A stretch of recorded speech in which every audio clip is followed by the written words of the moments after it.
We caught them doing some really bad things in 2016. Let's see what happens. We caught them doing some really bad things. We have to be very careful because they're trying it again with this whole 80 million mail-in ballots that they're working on, sending them out to people that didn't ask for them. They didn't ask, they just get them. And it's not fair, and it's not right, and it's not going to be possible to tabulate, in my opinion. It's just my opinion. We have to be very, very careful. And you have to watch. Every one of you have to watch. Because bad things happened last time with the spying on our campaign, and that goes to Biden, and that goes to Obama. And we have to be very, very careful. Have to be very, very careful. And this time they're trying to do it with the whole post office scam. They'll blame it on the post office. You can see them setting it up. Be very careful and watch it very carefully, because we have to win. This is the most important election in the history of our country. Fox News alert now. The Associated Press is now reporting that a former FBI lawyer will plead guilty to making a false statement in the first criminal case coming from the John Durham probe into the Russia investigation. That former lawyer is Kevin Kleinsmith. The Durham probe, of course, looking into the origins of the Russia investigation after the FBI opened that into whether the Trump campaign was coordinated with Russia in the 2016 election. Kleinsmith is being charged in federal court in Washington and is expected to plead guilty to one count of making a false statement, according to his attorney. The Durham investigation has caused deep concern among Democrats. They call it a politically charged exercise meant to relitigate an already closed investigation. So, Trace, we're just now getting the breaking details on this, as the AP is now reporting that has come from the Durham probe. Yeah, and you go back to the DOJ IG report, and this kind of came up where Kevin Kleinsmith was accused of tampering with some of the information that was turned in to the FISA court over one of those FISA warrants to, surveil Carter Page. And so that was the whole crux of the deal there. And now they were saying, there could be some criminal indictments coming out of this. Kevin Kleinsmith is the first. We do not yet know what the remainder of John Durham's findings are, but we will find that out.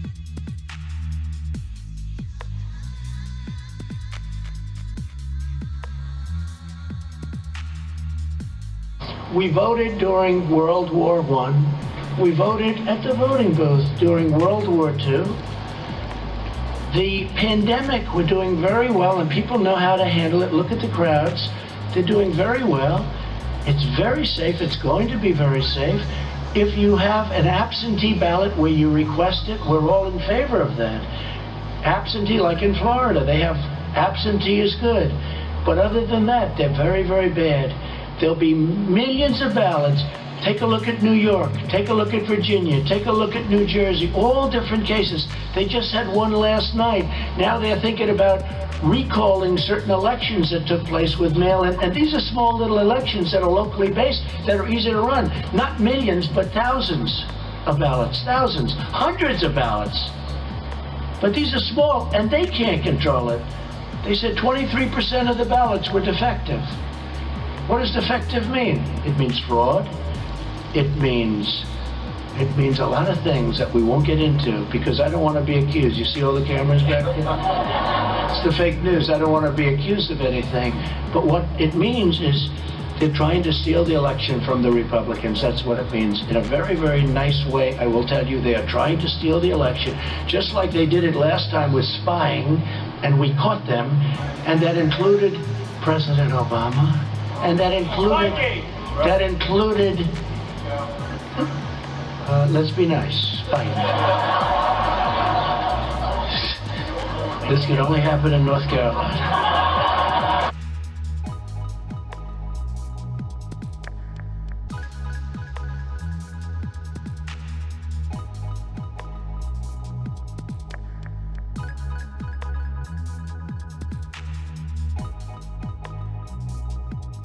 The reality is that, Democrats are not responsible for some violent anarchists no more than Donald Trump is responsible for QAnon violence. QAnon violence. Hold on.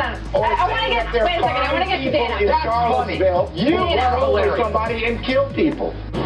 During the pandemic, the QAnon movement appears to be gaining a lot of followers. Can you talk about what you think about that and what you have to say to people who are following this movement right now? Well, I don't know much about the movement other than I understand they like me very much, which I appreciate, but I don't know much about the movement. I have heard that it is gaining in popularity, and from what I hear, these are people that when they watch the streets of Portland, when they watch what happened in New York City in just the last 6 or 7 months, but this was starting even 4 years ago when I came here, almost 4 years, can you believe it? These are people that don't like seeing what's going on in places like Portland and places like Chicago and New York and other cities and states. And I've heard these are people that love our country and they just don't like seeing it. So I don't know really anything about it other than they do supposedly like me, and they also would like to see problems in these areas, like especially the areas that we're talking about, go away, because there's no reason the Democrats can't run a city. And if they can't, we will send in all of the federal, whether it's troops or law enforcement, whatever they'd like, we'll send them in, we'll straighten out their problem in 24 hours or less. Okay? Well, at the crux of the theory is this belief that you are secretly saving the world from this satanic cult of pedophiles and cannibals. Does that sound like something you are behind? Well, I haven't heard that, but is that supposed to be a bad thing or a good thing? What do you mean? If I can help save the world from problems, I'm willing to do it. I'm willing to put myself out there. And we are, actually. We're saving the world from a radical left philosophy that will destroy this country. And when this country is gone, the rest of the world would follow. The rest of the world would follow. That's the importance of this country.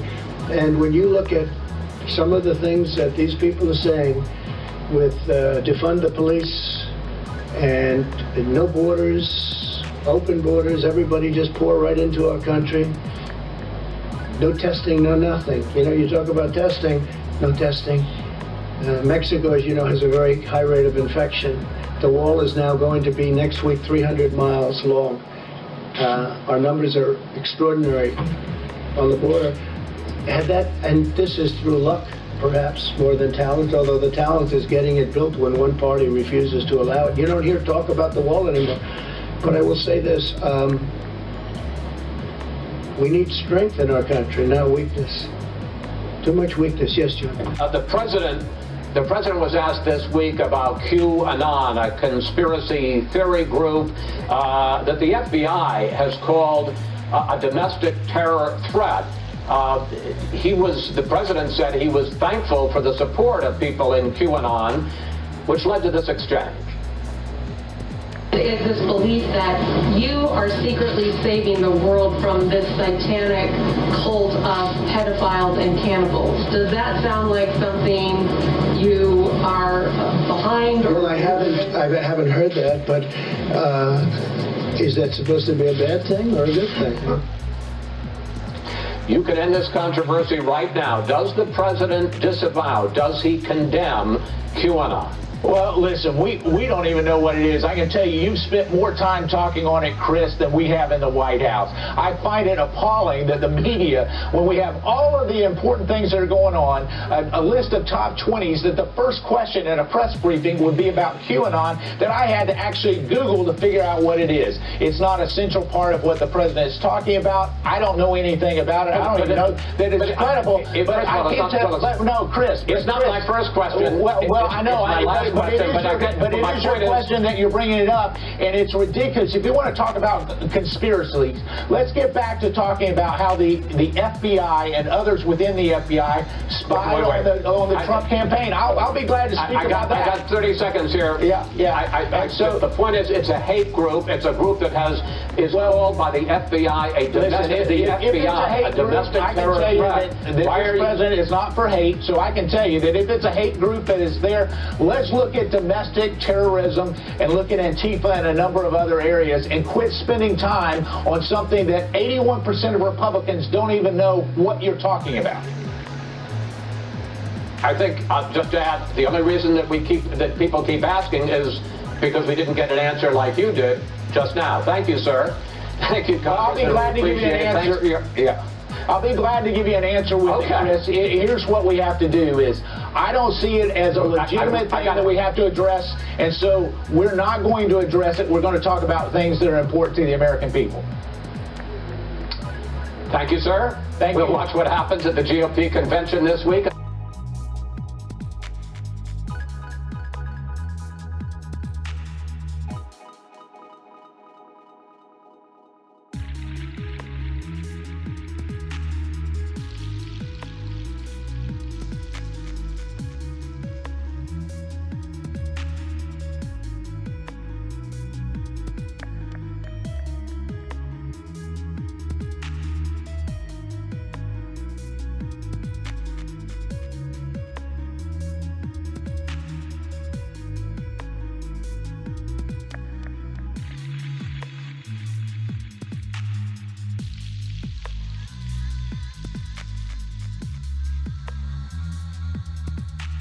Here's what we have to do is, I don't see it as a legitimate thing that we have to address, and so we're not going to address it. We're going to talk about things that are important to the American people.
These people are sick.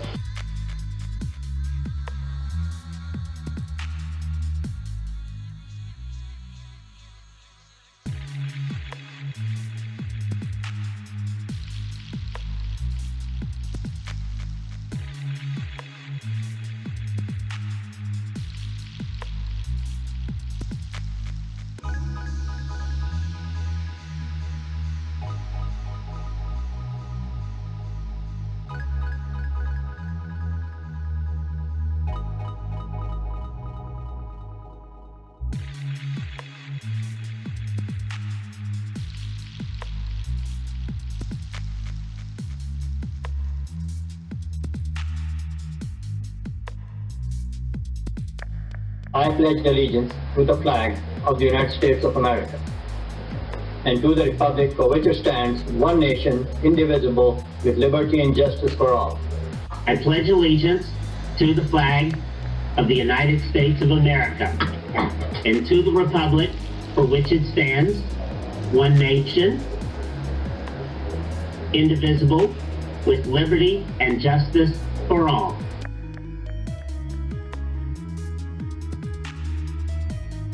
All these truths to be self-evident. All men and women created by go. You know the thing. Is because of who we are as a nation. We, the people, we hold these truths, etc. Sounds corny, but it's real.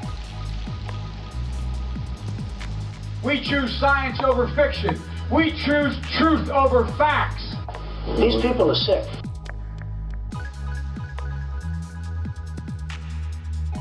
So we've got to have a massive legal operation. I know the Biden campaign is working on that.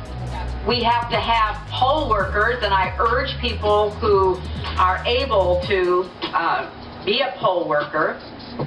We have to have our own teams of people to counter the force of intimidation that the Republicans and Trump are going to put outside polling places. This is a big organizational challenge, but at least we know more about what they're going to do. And, you know, Joe Biden should not concede under any circumstances, because I think this is going to drag out, and eventually I do believe he will win if we don't give an inch.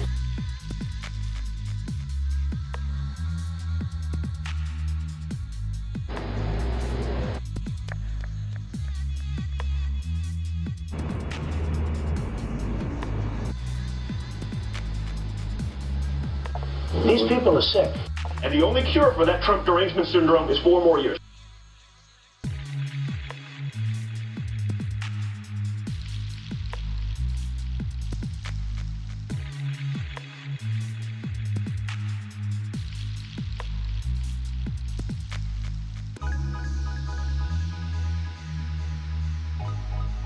I want to ask you here on the stage tonight, do you make the same commitment that you will absolutely, sir, that you will absolutely accept the result of this election? I will look at it at the time. I'm not looking at anything now. I'll look at it at the time. What I've seen is so bad. First of all, the media is so dishonest and so corrupt, and the pile-on is so amazing. The New York Times actually wrote an article about it, that they don't even care. It's so dishonest, and they poisoned the minds of the voters. But unfortunately for them, I think the voters are seeing through it. I think they're going to see through it. We'll find out on November 8th, but I think they're going to see through it. But sir, if you look, excuse me, Chris, if you look at your voter rolls, you will see millions of people that are registered to vote. Millions. This isn't coming from me. This is coming from Pew Report and other places. Millions of people that are registered to vote that shouldn't be registered to vote. You know, every time Donald thinks things are not going in his direction, he claims whatever it is rigged against him. The FBI conducted a year-long investigation into my emails. They concluded there was no case. He said the FBI was rigged. He lost the Iowa caucus. He lost the Wisconsin primary. He said the Republican primary was rigged against him. Then Trump University gets sued for fraud and racketeering. He claims the court system and the federal judge is rigged against him. There was even a time when he didn't get an Emmy for his TV program 3 years in a row, and he started tweeting that the Emmys were rigged against him. Should have gotten it. This is a mindset. This is how Donald thinks. And it's funny, but it's also really troubling. Okay. So that is not the way our democracy works. We've been around for 240 years. We've had free and fair elections. We've accepted the outcomes when we may not have liked them. And that is what must be expected of anyone standing on a debate stage during a general election. You know, President Obama said the other day, when you're whining before the game is even finished, it just shows you're not up to doing the job. And let's be clear about what he is saying and what that means. He is denigrating, he's talking down our democracy. And I, for one, am appalled that somebody who is the nominee of one of our two major parties would take that kind of position. Hey, what stinks in here?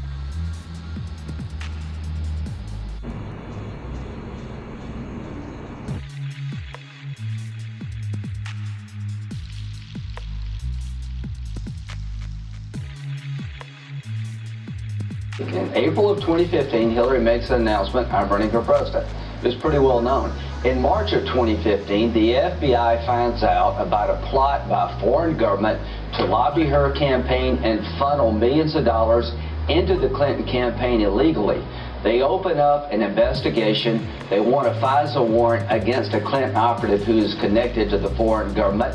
What happens? The FBI 7th floor says, we're not going to let you get a warrant until you defensively brief the Clinton campaign. In October of 2015, FBI personnel met with the Clinton campaign to tell her about the problem so she could fix it. They never issued the FISA warrant. That was the right way to do business.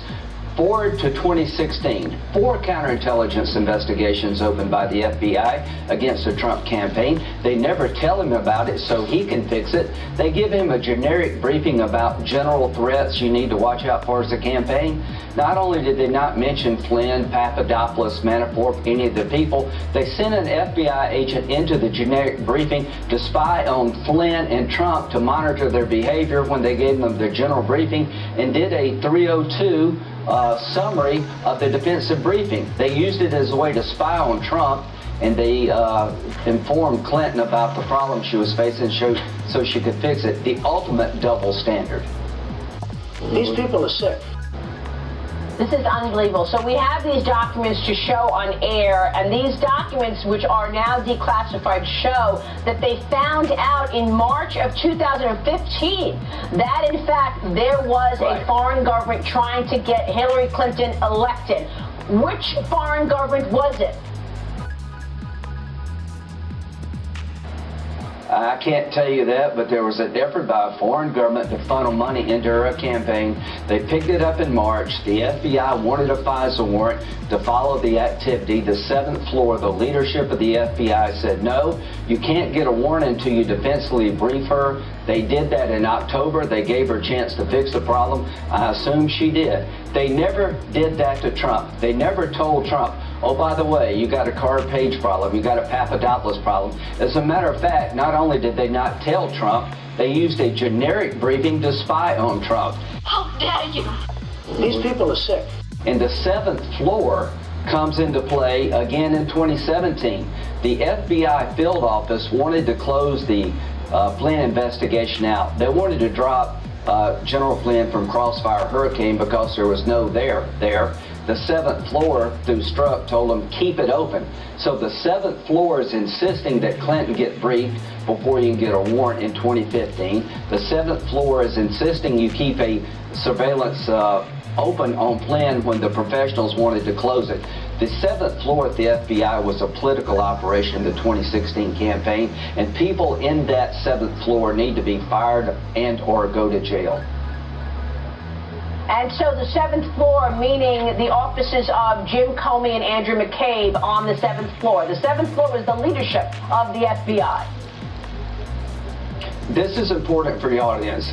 Foreign governments are going to try to influence our democracy for the rest of our lives. We need to have tools to find out about that. And when you find out about a foreign government trying to influence a campaign, you need to protect the campaign, not spy on it. They did it right for Clinton. They used the counterintelligence investigation to spy on Trump. That is a double standard. That is political bias. And I'm hoping Durham is looking at this. I cannot tell you how inappropriate it is to do what they did to Trump. They never told him about the problem. They used the problem as a way to spy on him.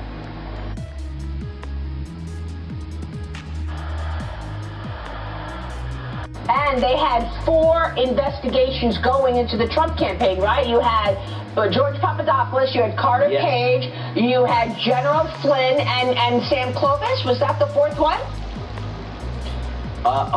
You had Page, Papadopoulos, Flynn, and let's just put it this way, there was 4. They never told Trump, by the way, we're looking at people on your campaign, you may have a problem. But remember this, they found a foreign government wanting to give Hillary Clinton millions of dollars. And they let her know about it, so that didn't happen. They never did anything to protect Trump. A counterintelligence investigation is supposed to protect the American interest against foreign influence. When it came to Trump, they didn't try to protect him, they tried to set him up for failure. So I hope some Democrat cares about this. If it can happen to a Republican, why can't it happen to a Democrat? This is an abuse of the counterintelligence program designed to protect America from foreign influence. When it came to Trump, they used this as a tool, a political tool, to get a man they didn't like and didn't want him to be president. This is a very big deal, and I hope Trump is looking at it. And she was able to fire that person who was complicit in trying to help a foreigner get money into her campaign. She was able to fix the problem. Yes, and they never allowed Trump to fix the problem. They actually used a generic briefing to spy on him. They sent an FBI agent into the briefing to spy on the candidate and General Flynn. Dianne Feinstein, they found out that one of her drivers was connected to the Chinese intelligence service. They told her about it so she could fire him. They never did this for Trump. They did it for Clinton. They did it for Feinstein. Now, why didn't they do this for Trump? Because they were out to get him. How much more evidence do you need that the FBI was a political operation in 2016? Real quick, I got to ask you about Bill Priestap, because the last time you were on with us, you told us that you were going to interview him this past week. That interview didn't happen, did it? No, his lawyer contacted us and put conditions on the interview that are unacceptable. I'm going to subpoena him. It was Bill Sept who gave the Senate Intel a briefing about the reliability of the subsource in 2018 that basically whitewashed the actual evidence. They told the Intel committee the subsource was reliable. We know in 2017 it was all a bunch of garbage. So I'm going to turn that over to Durham, and I need the Senate Intel committee to work with me. You were briefed by the FBI in 2018 about the reliability of the subsource. You had suspicions, and I'm here to tell you were lied to. So I need your help to get to the bottom of that. This is a complete double standard from day one.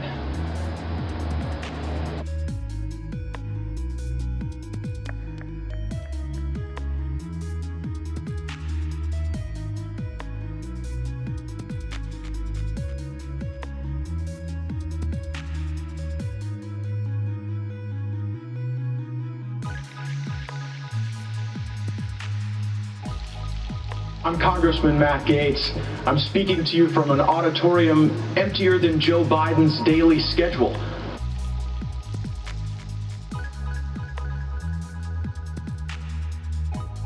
Night 2 of the RNC just minutes away, literally just about 2 minutes. Joe Biden's handlers have declared that the Republican National Convention is dark and ominous. Republicans here trying to make good on the president's promise of positive programming, but that upbeat message was undercut at every turn by dark appeals to the base and apocalyptic predictions. The first night of the Republican convention delivered a dark, dystopian view of America should Donald Trump lose. A very, very strong, very negative argument, very dark vision for America. And presenting a dark picture of what a Biden-Harris victory would mean for the country. A dark outlook of how he sees the United States without him in charge. It was pretty dark. I mean, some of the language they used, war zones, brutalized, radical agenda. First night of the convention, it really took a dark turn, don't you think? It was very ominous. The president and his team are issuing dark warnings about what will happen if Democratic nominee Joe Biden wins the White House. These people are sick. And the only cure for that Trump derangement syndrome is 4 more years. All right, fine. We're on board with this. We're about to make a dark appeal to the base by inviting back Steve Krakauer. He's founder and editor of the newsletter Fourth Watch, and he joins us tonight. A dystopian night to you, Steve. How depressed did you feel after watching last night's RNC? Yeah, you know, I suppose it depends on what you really chose to focus on. You know, I looked at speeches like Maximo Alvarez, the inspiring Cuban immigrant businessman, or Kim Klacik, GOP candidate from Baltimore. Not exactly dark speeches, but not exactly covered by the legacy media very much at all either. You know, it really kind of depends on what you want to focus on in this. Yeah, it really does. I guess what I'm struck by every single time, I never learn to be not shocked by it, is the uniformity of the response. They get their talking point, and everybody, from the august CNN anchor down to the contributors on MSNBC, they all repeat it. Where do they get this memo? I don't think it's very hard when you spend a lot of time on Twitter because it's very clear what the Biden spokespeople are saying. So, you know, it's just sort of dark, and that becomes the message of the night. I mean, can you imagine, wouldn't somebody have the self-respect to say, I'm not going to repeat the line? How dare you? Shame on you. Yeah, well, I wonder what night 2 will be. Will dark be the night 2, or will there be a new line? We'll find out. Yeah, that sounds racist. Thanks so much, Steve Cracker. We'll come back to you in a minute.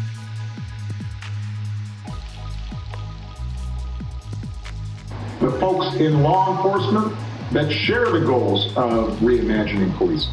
Reimagining policing in the 21st century. Rethinking and reimagining policing. Community efforts to reimagine policing. To reimagine policing. We have to reimagine what policing looks like. Reimagining policing, reimagining our public safety. Reimagine a citizen-led approach. You can begin to reimagine law enforcement. Reimagine public safety in this country. What can we do to reimagine public safety? Reimagining public safety. To reimagine public safety. We must reimagine what public safety looks like. We must reimagine public safety. That's their new talking point. It was devised by some pollster at the DNC, and they're all faithfully repeating it like the robots they are.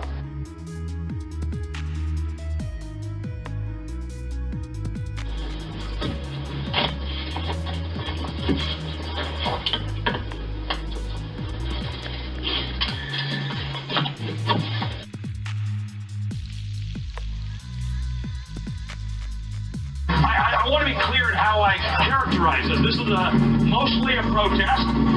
It is not, generally speaking, unruly, but fires have been started. These people are sick.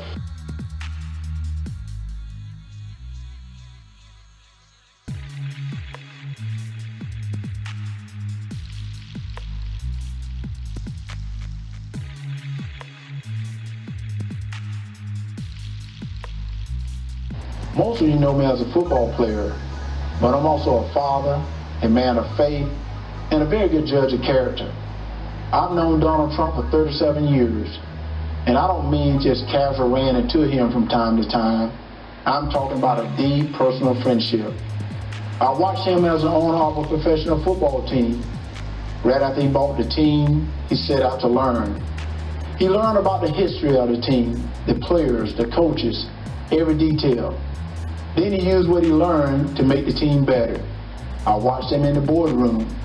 He can be in the middle of a big meeting, but if one of the kids was on the phone, he dropped everything to take the call. He taught me that the family should be your top priority. I watched him treat janitors, security guards, and waiters the same way he would treat a VIP. He made them feel special because he knew they were. He understands that they are the people who make this country run. They clean, they cook, they build, they drive, they deliver. He told me, Herschel, make an effort to get to know people. Remember their names. That stuck with me. One time, I planned to take his kids to Disney World with my family. At the last minute, Donald said he'd like to join us. So there he was, in a business suit, on It's a Small World ride. That was something to see. It just shows you what a caring, loving father he is. It hurt my soul to hear the terrible name that people call Donald. The worst one is racist. I take it as a personal insult that people would think I've had a 37-year friendship with a racist. People who think that don't know what they're talking about.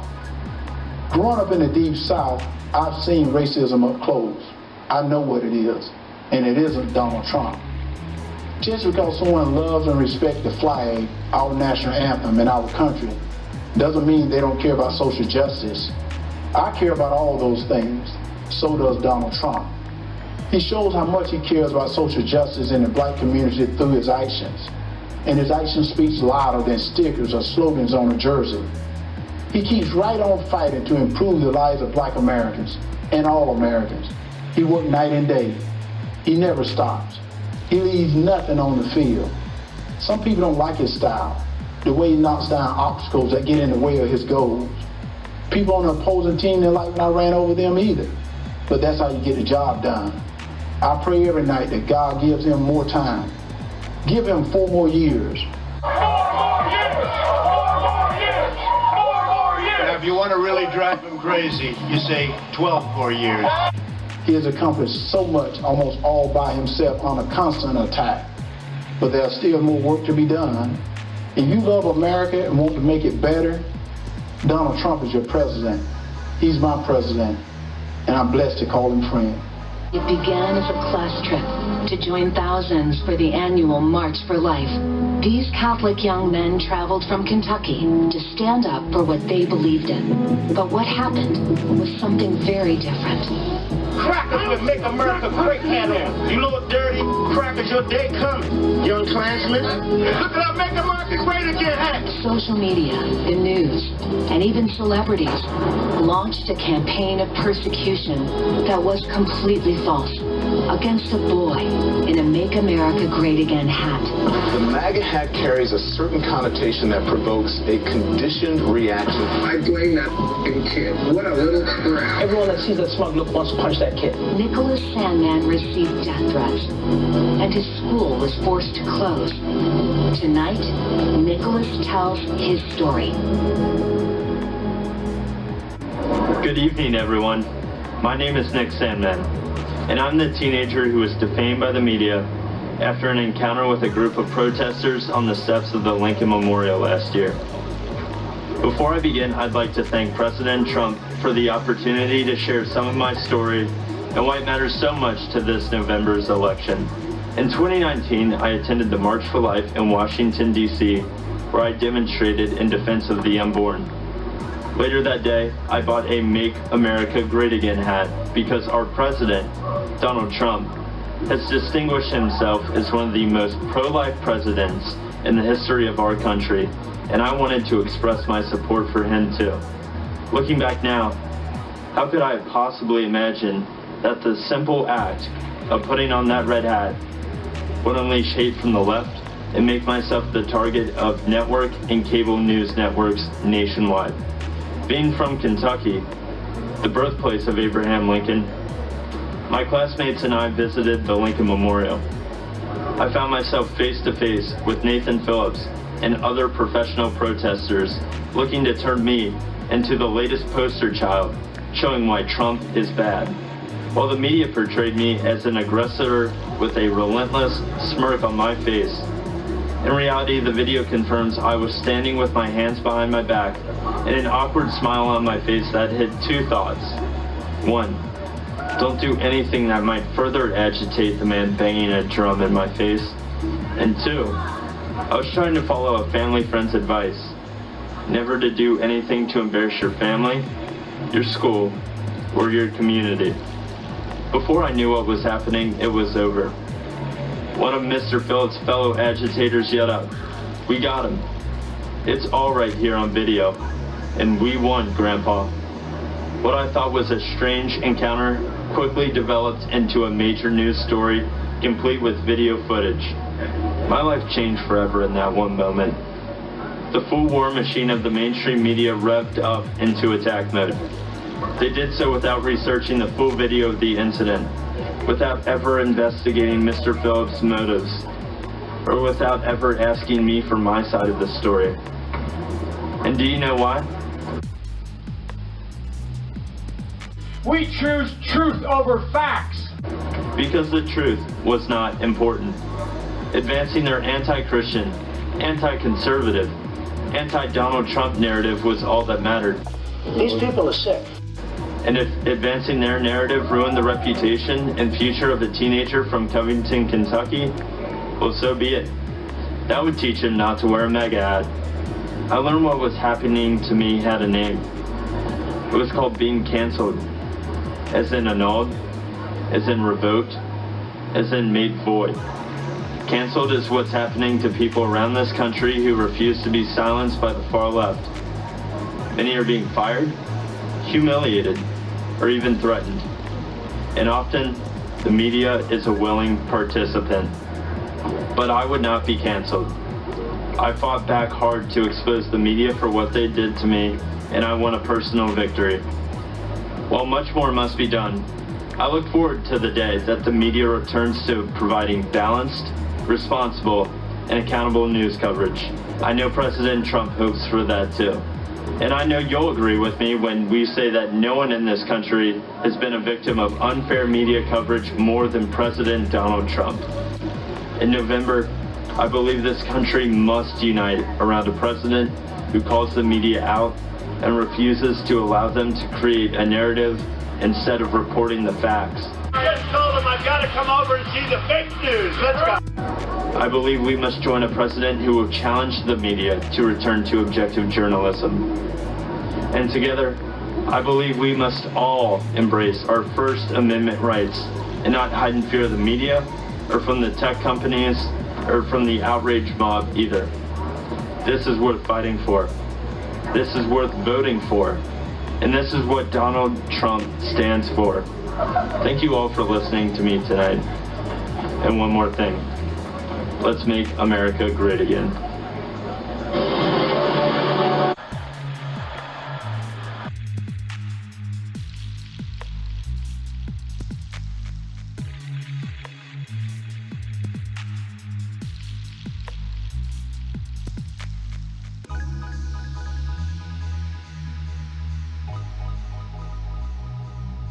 Mr. President, you're dealing with a lot of good economic news today, and there's a lot of media people, it seems like all they ever talk about, and John Solomon and Sarah Carter broke a big story tonight. Great people.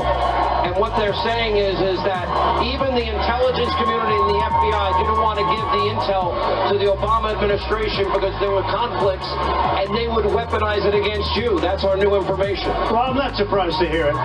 If you look at what's been going on over the last couple of years, and I'm not just talking about from the time I won the presidency, this took place when I was winning in the primaries. I mean, you look at what's going on, I'm not surprised to hear anything. Before the election, after the election, even the media leak strategy, Lisa Page had testified that for 9 months they had no evidence at all whatsoever.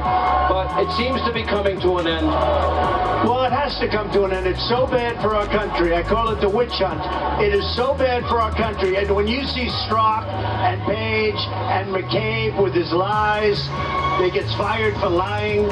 You see all of the things, and Comey for lying and leaking. You see what went on. It's got to come to an end.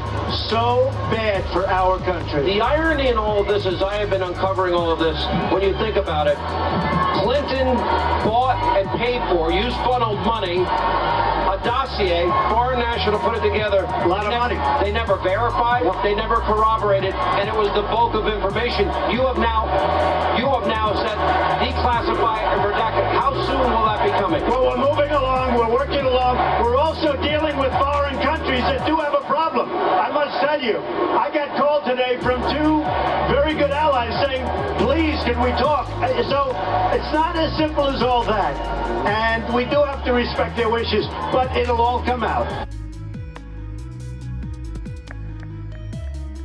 This would be the 5th investigation, and you're right, those Washington lawyers are expensive. I had to hire a few of them in my day. But I just want to say one thing. One good question I want answered is, did Italy, did Great Britain, did Australia, were they outsourced intelligence gathering by high-ranking people, not rank and file, to spy on American citizens and circumvent American laws? Will be a big question. But I want to change gears here. I want to ask Ukraine. Take a look at Ukraine.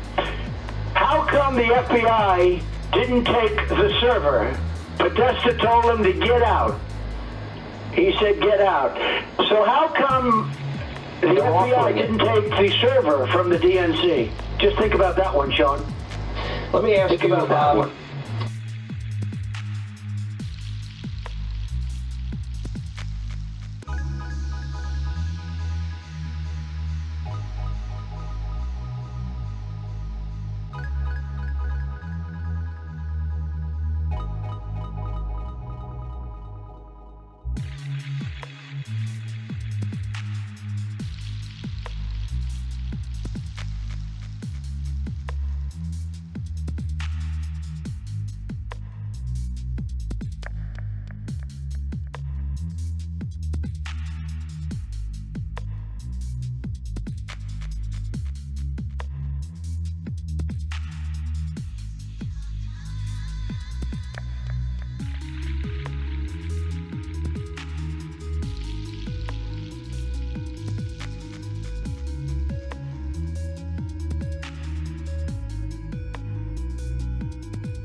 I said to myself, gee, I guess there's only one way. Let's call up Ukraine for help. These people are sick. These people are sick.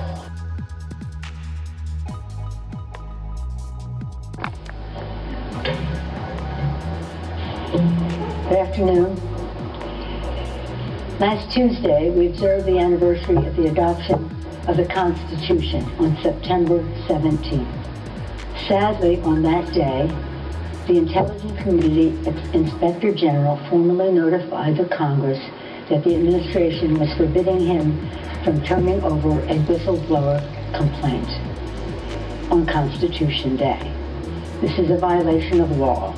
Shortly thereafter, press reports began to break of a phone call by the President of the United States calling upon a foreign power to intervene in his election. This is a breach of his constitutional responsibilities. The facts are these. The Intelligence Community Inspector General, who was appointed by President Trump, determined that the complaint is both of urgent concern and credible.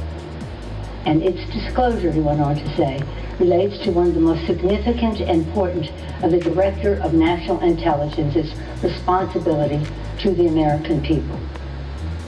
On Thursday, the Inspector General testified before the House Intelligence Committee stating that the acting Director of National Intelligence blocked him from disclosing the whistleblower complaint. This is a violation of law. The law is unequivocal. The DNI staff, it says the DNI, Director of National Intelligence, shall provide Congress the full whistleblower complaint. For more than 25 years, I've served on the Intelligence Committee as a member. It is in this context, after a brief congratulatory call from President Trump to President Zelensky on April 21st, and after the President's personal emissary, Rudy Giuliani, made it abundantly clear to Ukrainian officials over several months that the President wanted dirt on his political opponent, it is in this context that the new President of Ukraine would speak to Donald Trump over the phone on July 25th. President Zelensky, eager to establish himself at home as a friend of the President of the most powerful nation on earth, had at least two objectives: get a meeting with the President and get more military help. And so what happened on that call? Zelensky begins by ingratiating himself, and he tries to enlist the support of the President. He expresses his interest in meeting with the President and says his country wants to acquire more weapons from us to defend itself. And what is the President's response? Well, it reads like a classic organized crime shakedown. Shorn of its rambling character and in not so many words, this is the essence of what the President communicates. We've been very good to your country, very good. No other country has done as much as we have. But you know what? I don't see much reciprocity here. I hear what you want. I have a favor I want from you, though. And I'm going to say this only 7 times, so you better listen good. I want you to make up dirt on my political opponent, understand lots of it. On this and on that. I'm going to put you in touch with people, not just any people. I'm going to put you in touch with Attorney General of the United States, my Attorney General, Bill Barr. He's got the whole weight of the American law enforcement behind him. And I'm going to put you in touch with Rudy. You're going to love him, trust me. You know what I'm asking, and so I'm only going to say this a few more times, in a few more ways. And by the way, don't call me again. I'll call you when you've done what I asked. This is, in sum and character, what the President was trying to communicate with the President of Ukraine. It would be funny if it wasn't such a graphic portrayal of the President's oath of office. But as it does represent a real betrayal, there's nothing the President says here that is in America's interest, after all. It is instead the most consequential form of tragedy. For it forces us to confront the remedy the founders provided for such a flagrant of use of office, impeachment. We choose science over fiction. We choose truth over facts. These people are sick. As an aside, I want to mention that my colleague is right on both counts. It's not okay, but also my summary of the President's call was meant to be at least part in parody. The fact that that's not clear is a separate problem in and of itself. Of course, the President never said, if you don't understand me, I'm going to say it 7 more times. My point is, that's the message that the Ukraine President was receiving in not so many words. Mr. Carson. I know you support Chairman Schiff, but was it right for him to have that dramatic interpretation of the President's transfer of the phone call at the hearing last week? I want the American people to know what that phone call was about. I want them to hear it. So yeah, it's fair. It's sad, but it's using the President's own words. So if he's... Well, those weren't the President's words. It was an interpretation of the President's words. They're saying he made this up. He did not make it up. Look, I'm going to tell you something. When I took the oath of office to support and defend the Constitution, as my colleagues have done as well, I did not say I will do this as long as the Republicans can understand the Constitution. So the fact that their loyalty is to Trump and not to the Constitution is not going to slow down or impair our ability to keep the Republic. On this vote, the yeas are 230, the nays are 197, present is 1. Article 1 is adopted. The question.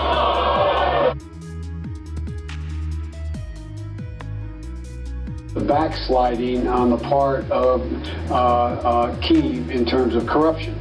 They made, I'll give you one concrete example. But it just happened to be that was the assignment I got. I got all the good ones. So I got Ukraine. And I remember going over convincing our team, or others, to convincing us that we should be providing for loan guarantees. And I went over, I guess, the 12th, 13th time to Kyiv, and I was supposed to announce that there was another $1 billion loan guarantee.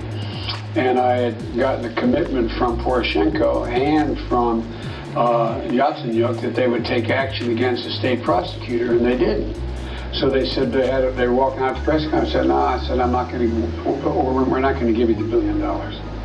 They said, you have no authority. You're not the president. The president said. I said, call him. I said, I'm telling you, you're not getting the $1 billion. I said, you're not getting the $1 billion. I'm going to be leaving here. And I think it was, 6 hours. I looked, I said, I'm leaving in 6 hours. If the prosecutor's not fired, you're not getting the money. Well, son of a bitch. Got fired. And they put in place someone who was solid at the time. If your last name wasn't Biden, do you think you would have been asked to be on the board of Burisma? I don't know. Probably not. I don't think that there's a lot of things that would have happened in my life that if my last name wasn't Biden. My perspective is leave Joe alone. Just leave him alone. Leave him alone. Because this has been, we know this from every day of thank God, the open to the public hearings that we've been witnessing. The Burisma, the Biden probe, it's a bunch of BS. Even the witnesses that they were looking. Mr. Graham, not guilty. Mr. Grassley, not guilty. Ms. Harris, guilty. The Burisma, the Biden probe, it's a bunch of BS. This is incredible, really incredible. Thank you to the Academy for this honor of honors. They told me I only have 45 seconds up here, which is 45 seconds more than the Senate gave John Bolton this week. I'm thinking maybe Quentin does a movie about it. In the end, the adults do the right thing.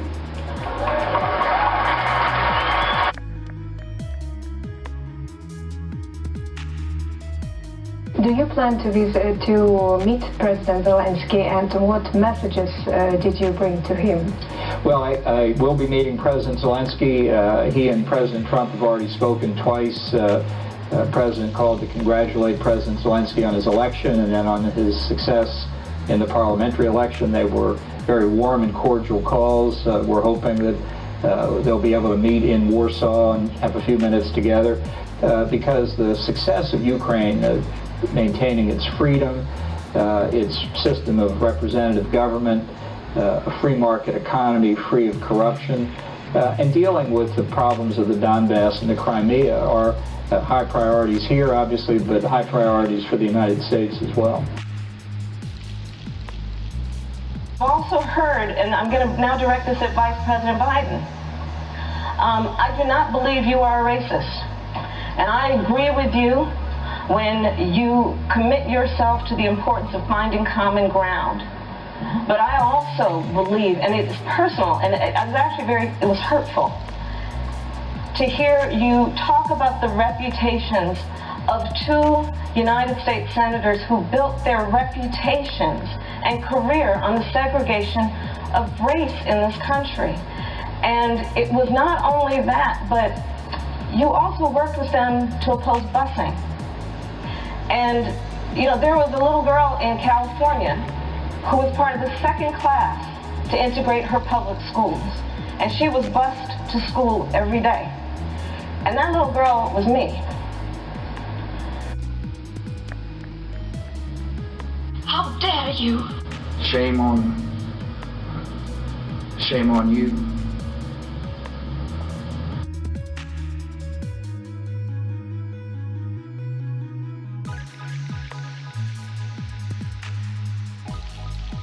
This is probably the most important election in our lifetime. Well, from an outsider who doesn't really know both of you very well, your relationship, which seems like a good one now, really does bring home the old phrase, politics makes for strange, let's say, partnerships. Because in those debates, you landed haymakers on Joe Biden. I mean, his teeth were like chiclets all over the stage, and now I believe you that you're fully supportive of him. How does that transition happen? How do you go from being such a passionate opponent on such bedrock principles for you, and now you guys seem to be pals? It was a debate. Not everybody landed punches like you did, though. It was a debate. So you don't mean it? It was a debate. That the whole reason, literally, it was a debate. It was called a debate. Everyone traveled to the debate. There were journalists there covering the debate where there would be a debate of differences of opinion and issues. I am 1,000% supportive of Joe Biden, and I will, again, do everything I can to make sure he is elected. It was a debate. Not everybody landed punches like you did, though. It was a debate. So you don't mean it? It was a debate. That the whole reason, literally, it was a debate. It was called a debate. Everyone traveled to the debate. There were journalists there covering the debate where there would be a debate of differences of opinion and issues. These people are sick.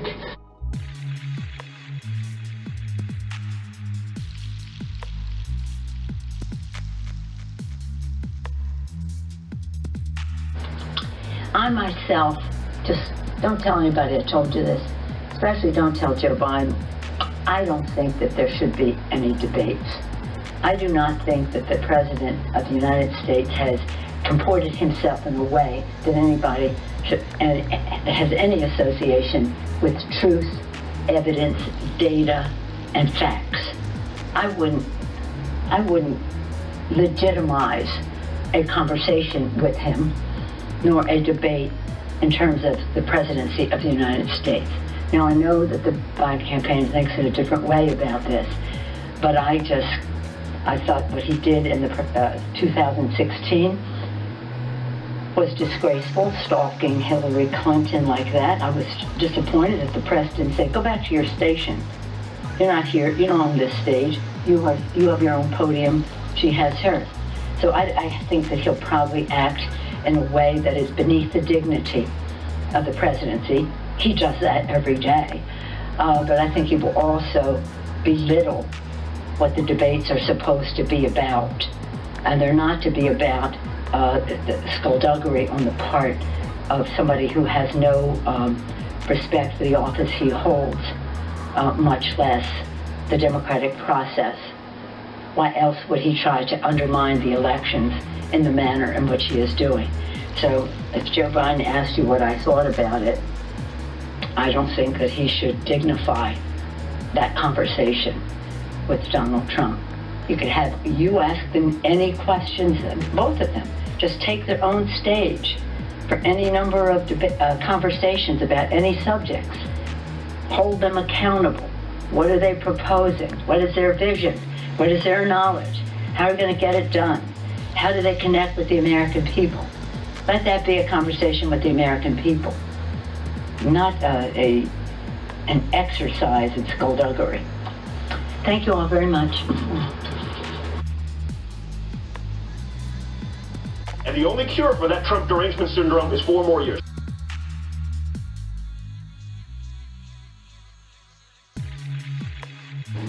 It was a debate. That the whole reason, literally, it was a debate. It was called a debate. Everyone traveled to the debate. There were journalists there covering the debate, where there would be a debate of differences of opinion and issues.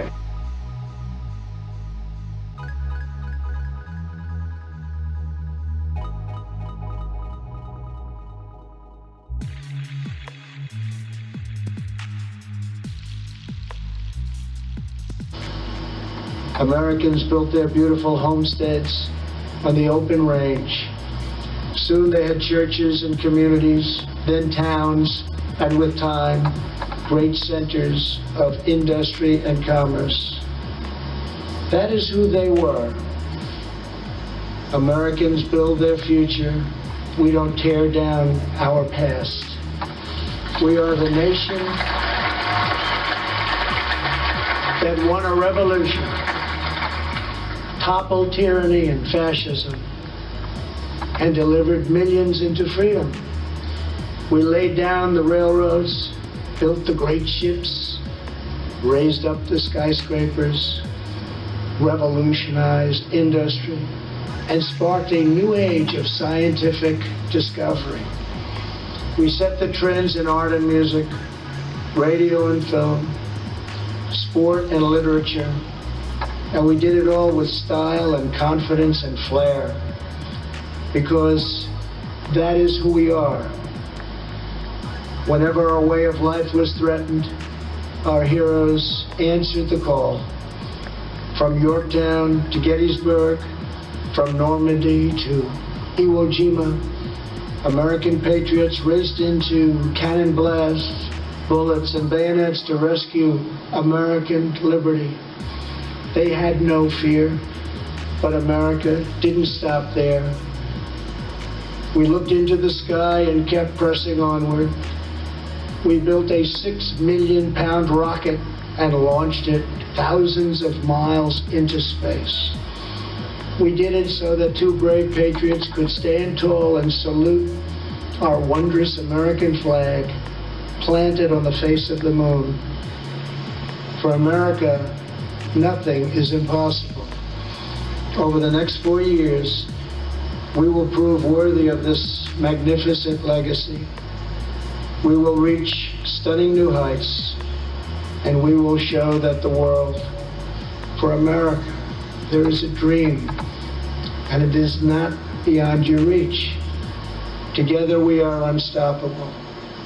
Together we are unbeatable, because together we are the proud citizens of the United States of America.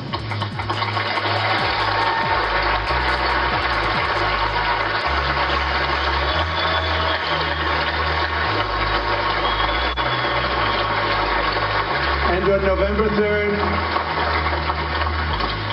We will make America safer. We will make America stronger. We will make America prouder.